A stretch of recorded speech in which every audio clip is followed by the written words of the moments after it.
This past week, Mogadishu hosted meetings with regional defense chiefs and heads of state to rally neighbors behind the effort to defeat the al-Shabaab. The summit included security officials from Horn of Africa nations Djibouti, Eritrea, Ethiopia, and Kenya, plus African Union peacekeeping tributors Burundi and Uganda. Political leaders from Addis Ababa, Djibouti, and Nairobi followed the next day. Putting together the political and military will of the region was another strong diplomatic achievement by the administration of President Hassan Sheikh Mohamud.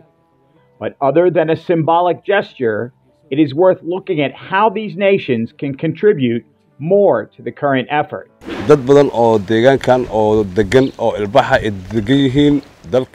The tide in the war with the al-Shabaab began to turn when local clan militias, or Mahawisli, were incorporated into efforts by the Somali Federal Forces.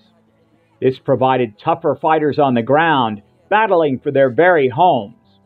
It also provided knowledge of hiding places and made it easier to flush out the militants. Also, locals stopped paying taxes to the al-Shabaab, which hurt the terrorists' operations and recruiting.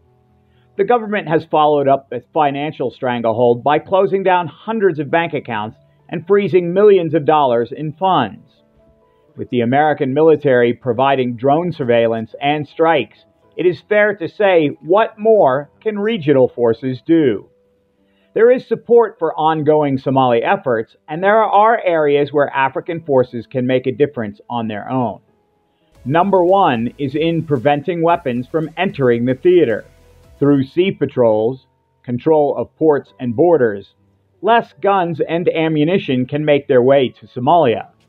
Number two is intelligence. While seeing things from the air can detect troop and material movements, human intelligence can track down al-Shabaab leaders and help identify valuable fugitives. Number three is capturing operatives at the borders and in their own territory. The terrorists often try to shrink into local villages to disguise themselves. It takes hard work to gain help from these villages and flush them out, and this can also help stop them from collecting taxes from outside of Somalia. Victory over the al-Shabaab would be a game changer for the whole region, but it will take a comprehensive effort by Mogadishu and its allies to really win the war once and for all. ADN TV will continue to report on security developments across Africa.